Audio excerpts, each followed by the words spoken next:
നമസ്കാരം സുഹൃത്തുക്കളെ, ഇന്ന് നമ്മൾ വന്നിരിക്കുന്നത് ആലുവക്കടുത്തുള്ള കുട്ടമശ്ശേരി എന്ന സ്ഥലത്താണ്. ഇവിടെ വരാനുള്ള കാരണം എന്ന് വെച്ചാൽ നമ്മുടെ ഒരു അബൂബക്കർ ഖാനെ നിങ്ങളുടെ മുമ്പിൽ ഒന്ന് പരിചയപ്പെടുത്താൻ വേണ്ടിയിട്ടാണ്. അബൂബക്കർ അസ്സലാമു അലൈക്കും. ഞാനേ നമ്മുടെ ഒമാൻ ടൈംസിലൊക്കെ വർക്ക് ചെയ്യണം മമ്മാലി കണ്ടല്ലോ, കഴിഞ്ഞ ദിവസം ഇവിടെ വന്നിട്ടുണ്ടായിരുന്നു എന്ന് പറഞ്ഞു. അപ്പോൾ പുള്ളി കുറേ വീഡിയോസ് കാണിച്ചു തന്നായിരുന്നു. ഇക്കാടെ കയ്യിൽ ഒരുപാട് സംഭവങ്ങളുണ്ട്, അതുപോലെ തന്നെ ഒരുപാട് കഴിവുള്ള മനുഷ്യനാണ്. ഇപ്പം എന്ത് ചെയ്തുകൊണ്ടിരിക്കുകയായിരുന്നു അബൂബക്കർ? ഞാനിപ്പോൾ കാസറ്റിൽ നിന്ന് കൺവേർട്ട് ചെയ്തുകൊണ്ടിരിക്കുകയായിരുന്നു. കമ്പ്യൂട്ടറിലേക്ക് കൺവേർട്ട് ചെയ്തുകൊണ്ടിരിക്കുകയായിരുന്നു. പഴയ പാട്ടുകളൊക്കെ കാസറ്റിലാക്കിയിരുന്നത് പലത് ഫംഗസായിട്ട് നശിച്ചു പോയി.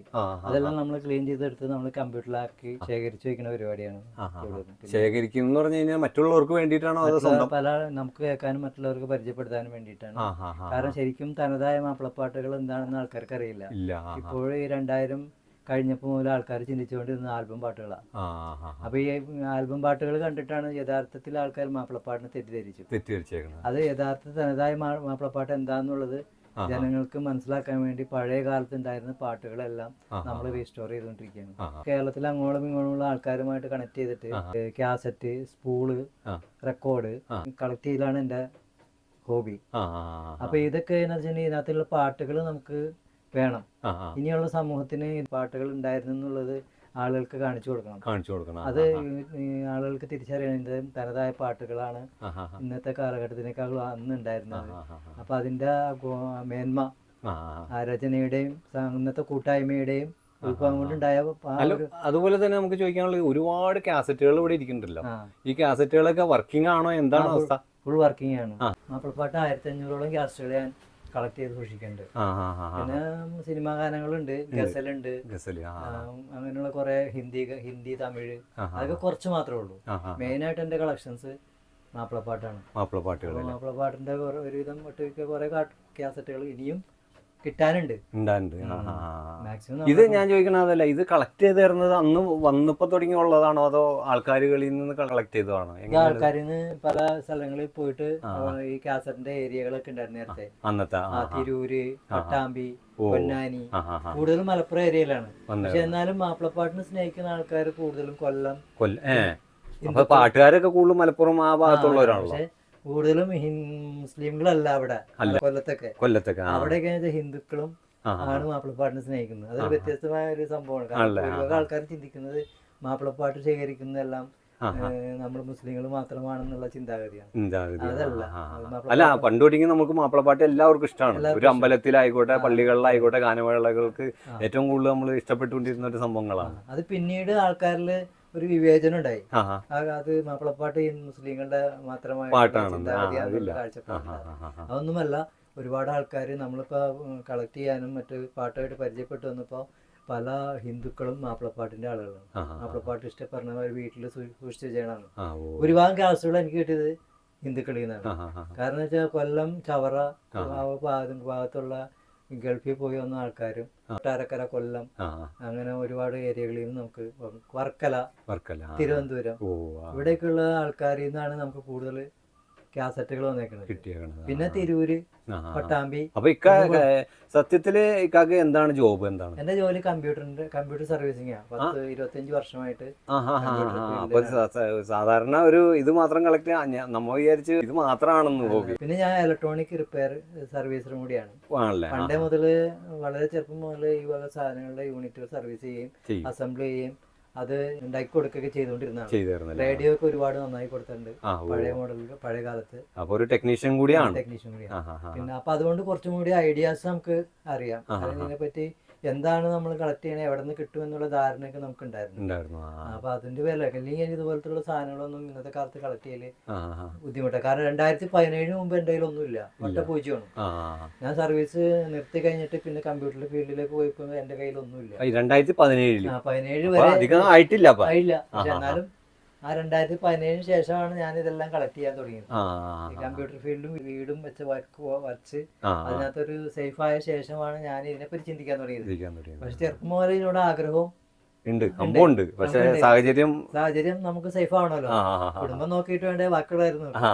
അതുകൊണ്ട് അന്നത്തെ കാലത്ത് ആ ഒരു ചിന്തയിലേക്ക് നമ്മുടെ ലൈഫ് പോയി. അപ്പൊ നമ്മളിന്ന് കുറെ കാസ്റ്റ് നശിച്ചു പോയി, സെറ്റുകൾ നശിച്ചു പോയി, പലതും നശിച്ചു പോയി. അതിന്റെ ഇടയിൽ പിന്നെ വീട് സേഫ് ആയി കഴിഞ്ഞപ്പോ, നമ്മളൊരു ലോകത്ത് വന്നു കഴിഞ്ഞപ്പോൾ നമുക്ക് സേഫായി തോന്നിക്കഴിഞ്ഞപ്പോൾ നമ്മൾ അതിനനുസരിച്ച് അതിന്റെ ആഗ്രഹങ്ങളൊക്കെ നമ്മുടെ മനസ്സിൽ നിന്ന് കൊണ്ടുനടന്നത് വീണ്ടും ഈ 2017 ശേഷം നമ്മളതെല്ലാം സംഘടിപ്പിക്കാൻ തുടങ്ങി. 96 മുതൽ പാട്ടുകൾ ഇങ്ങനെ ഞാൻ പഴയ കമ്പ്യൂട്ടർ എടുത്തിട്ട് വന്ന് കമ്പ്യൂട്ടർ വാങ്ങിക്കാനുള്ള കപ്പാസിറ്റി ഒന്നുമില്ല. വാടകയ്ക്ക് കമ്പ്യൂട്ടർ എടുത്തിട്ട് HP-യുടെ പവലിയൻ എന്ന് പറഞ്ഞ മെഷീനൊക്കെ എടുത്തിട്ട് ഇവിടെ കൊണ്ടു വെച്ചിട്ട് കൺവെർട്ട് ചെയ്യുമായിരുന്നു. അങ്ങനെ പാട്ടുകളൊക്കെ സൂക്ഷിച്ചിട്ടുണ്ടായിരുന്നു. പക്ഷെ ഞാൻ എന്റെ സ്വകാര്യത മാത്രമായിട്ടാണ് ഞാൻ കൊണ്ടുനടന്നത്. ഇതൊന്ന് പിടിച്ചു നോക്കി. ഇതെന്താ ഇത്ര വെയിറ്റ്? അതിനാൽ അത് കംപ്ലീറ്റ് മെറ്റലാണ്. മെറ്റൽ ബോഡി അല്ലേ? Metal body. ഇത് എവിടുത്തെ സാധനമാണ്? പുറത്തുതന്നെ ജപ്പാന്റെ അല്ലേ? അതുപോലെ വെറൈറ്റി കാസ്റ്റുകൾ, എല്ലാ കാസറ്റും നമ്മുടെ അടുത്ത് നമ്മൾ വേറെ വെറൈറ്റി. അന്ന് ഗൾഫിലേക്ക് ഒരു TDK കാസറ്റ് എന്നൊക്കെ പറഞ്ഞാണല്ലോ വരാറ്. BASF-ന്റെ കാസറ്റ്, LH മാക്സിമം X1, ഇതൊക്കെ വിലയുള്ള കാസ്റ്റുകളാണ്. ആമസോണില് ഇത് സാംസങ്ങിന്റെ അപൂർവ കാസ്റ്റ്. സാംസങ് ഒന്നും വളരെ കുറവായിരുന്നു എന്നാൽ അത് കളക്ട് ചെയ്യാറ്. അതുപോലെ TDK, ടിയാക്ക്, അതുപോലെ ഒരുപാട് ശരിക്കും പ്ലെയിൻ കാസ്റ്റ് ആയിട്ടാണ് വന്നുകൊണ്ടിരുന്നത്. എങ്ങനെയായിരുന്നത്? പ്ലെയിൻ കാസ്റ്റ് ആയിട്ട് വന്നുകൊണ്ടിരുന്നത് അവിടെ ഗൾഫിൽ റെക്കോർഡ്. പക്ഷെ അന്നൊക്കെ നമ്മൾ ഒരുപാട് റെക്കോർഡ് ചെയ്യാനുള്ള ഒരു ഓപ്ഷൻ ഉണ്ടായിരുന്നു. കാരണം പഴയ ആ ഗൾഫിൽ നിന്ന് കൊണ്ടുവരുന്ന കാസറ്റുകൾക്ക് 3 പ്രാവശ്യം നമുക്ക് വർക്ക്. അപ്പൊ ഇതെങ്ങനെ ഇത് നമ്മൾ ഇത് സൂക്ഷിക്കണേന്ന് ഞാൻ ചോദിക്കണേ. നമുക്കൊക്കെ ഓരോ വർഷം നമ്മളൊക്കെ കാസറ്റയുടെ ഒക്കെ ഈ സാധാരണ രീതിയിൽ നമ്മള് പലകയുടെ പെട്ടിയിലൊക്കെ വെച്ച് കഴിഞ്ഞാൽ നീ കുഴപ്പമെന്ന് വെച്ചാൽ അത് വാലമൂട്ട കയറും, പിന്നെ ഫംഗസും കയറും. ഇതിന് ഞങ്ങൾ ചെയ്യുന്ന നമ്മൾ ബാക്ക് സൈഡ് മൊത്തം വേറെ മെറ്റീരിയലാണ്. ഇത് ഓപ്പണിലായിരിക്കുന്നത്. ഓപ്പൺ എന്ന് വെച്ചാൽ കാസറ്റിന്റെ ഇത് കവറിങ് അല്ല, ബാക്ക് ഓപ്പൺ ആണ്. അടിയിൽ ഓപ്പൺ ആണ്. കവർ ചെയ്താണ് നമ്മൾ വെക്കാറ്. അപ്പൊ എയർ പാസിംഗ് കിട്ടൂല. എയർ പാസിംഗ് ഇല്ലാണ്ട് വരുമ്പോ കാസറ്റ് ഇരുന്ന് ഫംഗസ് കയറും. ഇവിടെ അങ്ങനെയില്ല. ഈ മുറി എയർ ടൈറ്റ് ആണ്, ഫുള്ള് എയർ ടൈറ്റാ. അപ്പൊ പുറത്തുനിന്നുള്ള ഈർപ്പം, ഹ്യൂമിഡിറ്റി അതൊന്നും സത്യത്തിൽ നമുക്ക് പറയാം ഇത് ഒരു വീടിന്റെ ഒരു ആഘോഷമാണ് ഈ കാണിച്ചു വെച്ചേക്കണത്. ഈ കട ഈ സംഭവങ്ങളൊന്ന് കണ്ടത് തന്നെയാണ്. അതിൽ ഒരു ബെഡും ഇട്ടിട്ടുണ്ട്. ഫസ്റ്റ് ഫ്ലോറിൽ ചെയ്തേക്കണ ഒറ്റ റൂമിൽ ചെയ്തേക്കണ സംഭവം അത് ഈ കട ഒരു സൽപ്രവൃത്തി തന്നെയാണ്. കാരണം ഇതിന് വേണ്ടി ക്രിയേറ്റ് ചെയ്ത ഒരു റൂം. അപ്പോൾ അതിൻ്റെ ഒരു ഇഷ്ടങ്ങൾ അതുപോലെ തന്നെ ഒരുപാട് ഉണ്ടല്ലോ, മ്യൂസിക് സിസ്റ്റം ഇരിക്കുന്നുണ്ടല്ലോ. ഇതൊക്കെ വർക്കിംഗ് ആണോ? എല്ലാം വർക്കിംഗ് ആണല്ലേ? ഇതൊക്കെ ഏത് കാലത്തുള്ള മോഡലുകളാണ്? 40-50 വർഷം 60 വർഷം പഴക്കമുള്ള. അതൊന്ന് ജസ്റ്റ് ഒന്ന് പ്ലേ ചെയ്യിക്കാമോ? ഓക്കെ. അപ്പോൾ ഇതിൽ നമ്മൾ സൗണ്ട് നിങ്ങൾക്ക് കേൾക്കാൻ പറ്റില്ല. കാരണം എന്താ വെച്ചാൽ നമ്മുടെ സൗണ്ടിൻ്റെ ആ ഒരു പ്രശ്നം നമ്മുടെ ഉണ്ടല്ലോ വീഡിയോസിൽ. അപ്പോൾ അതിൻ്റെ ഇതിൽ നമ്മൾ സൗണ്ട് കുറച്ചിട്ടേക്കണതാണ്. സംഭവം ജെന്യൂന് വർക്കിംഗ് ആണ്. കാരണം ഞാൻ വരുമ്പോൾ തന്നെ ഞാൻ കേട്ടതാണ്. അതുപോലെ തന്നെ ഇതിൻ്റെ പേര് ശരിക്കും പറഞ്ഞു കഴിഞ്ഞാൽ ഇത് റിവോക്സ് അല്ലേ? UK സാധനമാണ് കേട്ടോ. അതുപോലെ തന്നെ ഇനി അടുത്ത മോഡൽ ഏതാണ്? ഇത് USA സാധാ സ്പീക്കർ. ഇത് ഇതിനകത്ത് സൗണ്ട് വരുന്നത് വെച്ചാൽ നോർമലൈസ് ആണ്. അതായത് നമ്മുടെ ചെവിടിന് കേൾക്കാവുന്ന രീതിയിലുള്ള നോയ്സ് ആണ് വരുന്നത് അല്ലേ? ഇത് ബാസ് റിഫ്ലക്ഷൻ ആണ്. അതായത് ബാസ് ഇത് ചെയ്യണ സ്പീക്കർ അല്ല, റിഫ്ലക്ഷൻ വന്നതാണ്. പിന്നെ GLL എന്ന് പറഞ്ഞ കമ്പനിയുടെ ഗ്രേറ്റ് ബ്രിട്ടന്റെ ലിമിറ്റഡ് എഡിഷൻ ആണത്. ഇത് ഇംഗ്ലണ്ടിന്റെ അപ്പോളോ രഗ എന്ന് പറഞ്ഞ കമ്പനിയുടെ CD പ്ലെയറും ആകുമ്പോണത്. CD പ്ലെയർ എന്ന് പറഞ്ഞാൽ അതിന്റെ ഓപ്പണിംഗ് എവിടെയാണ്? ഓപ്പണിംഗ്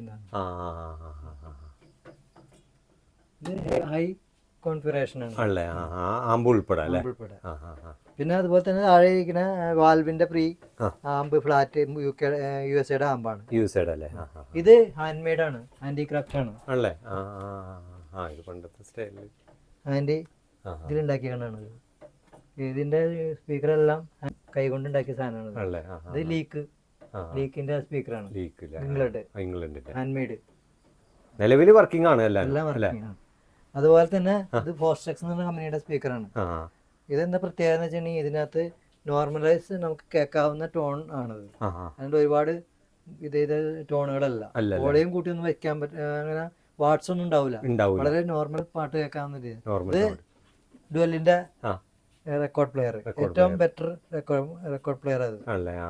ഇത് നമ്മള് കുറെ നാൾ മുമ്പ് കളക്ട് ചെയ്തതാണ്. അത് ഇത് മർഫിയുടെ ആമ്പ്, മർഫി മോഡൽ ആമ്പ്. ഇത് ടിയാക്കിന്റെ കാസറ്റ് പ്ലെയർ.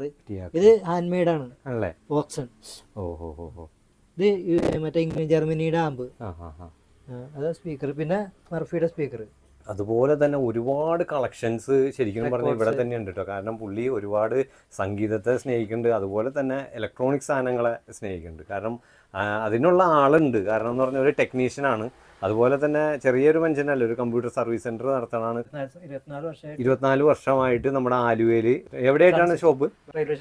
റെയിൽവേ സ്റ്റേഷൻ്റെ അടുത്ത്, ആലുവ റെയിൽവേ സ്റ്റേഷൻ്റെ അടുത്താണ്. നിങ്ങൾക്ക് പുതിയത് അസംബിൾ ചെയ്യാനും അതുപോലെ തന്നെ നിങ്ങളുടെ പഴയ കമ്പ്യൂട്ടറുകൾക്ക് എന്തെങ്കിലും കംപ്ലൈൻ്റ് ഒക്കെ ഉണ്ടെങ്കിൽ ജെന്യൂൻ പാർട്സുകളിട്ട് ചെയ്യണ ഒരു നല്ലൊരു മനുഷ്യൻ. അപ്പോൾ നിങ്ങൾക്ക് പുള്ളിനെ പരിചയപ്പെടാൻ കഴിഞ്ഞാൽ അറിയാൻ പറ്റും. നിങ്ങൾ ലാപ്പിനെക്കാട്ടും കൂടുതൽ നമുക്ക് ഡെസ്ക്ടോപ്പാണ് നമുക്ക് ഏറ്റവും കൂടുതൽ നല്ലതല്ലേ. നോർമൽ നമുക്ക്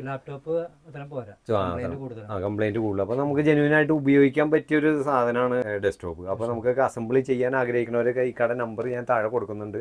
നമ്മുടെ ആലുവയിൽ ഷോപ്പുണ്ട്. അതുപോലെ തന്നെ ചെറിയൊരു സംഭവം ഈ റൂമിൽ ചെയ്തേക്കുന്നത്. അപ്പോൾ നമ്മൾ ഈ കാനെക്കുറിച്ച് അറിഞ്ഞു കേട്ട് അങ്ങനെ വന്നതാണ്. അപ്പോൾ പരമാവധി ഈ വീഡിയോ ഒക്കെ ഒന്ന് എല്ലാവരും ഷെയർ ചെയ്യുക. അപ്പോൾ ഇക്കായും ഈ പ്രായത്തിൽ ഇതിങ്ങനെ കൊണ്ടുവന്ന് നടക്കുന്നതിന് ഒരുപാട് നന്ദിയുണ്ട്. ജനങ്ങളിലേക്ക് എത്തട്ടെ, ഇത് കണ്ടു പഠിക്കട്ടെ, പുതിയ തലമുറ കണ്ടു പഠിക്കട്ടെ. തലമുറക്ക് ഒരു നന്മയുടെ വഴി ഉണ്ടാവണം. അതല്ലാണ്ട് എന്തെങ്കിലും ആയിട്ട് കാര്യമില്ല. നല്ലൊരു ശുദ്ധമായ മനസ്സായി മാറണം. ആരെയും വഞ്ചിക്കാതെയും കളവ് പറയാതെയും ജീവിക്കാൻ പറ്റുന്ന സന്തോഷം, അതിനേക്കാൾ സന്തോഷം വേറൊന്നില്ല. അതെ, അപ്പോൾ ഒരു സത്യസന്ധനായ ഒരു മനുഷ്യനാണ്. കാരണം ഞാൻ ആദ്യമായിട്ട് കണ്ടതാണ്. കണ്ടപ്പോൾ തന്നെ നമുക്ക് ഒരു ജെന്യൂനിറ്റി ആളിൽ നമുക്ക് തോന്നി. അപ്പോൾ എല്ലാവിധ അനുഗ്രഹങ്ങളും ഉണ്ടാകട്ടെ പഠിച്ചവൻ്റെ ഭാഗത്തുനിന്ന്. ഓക്കെ, അസ്സലാമു അലൈക്കും.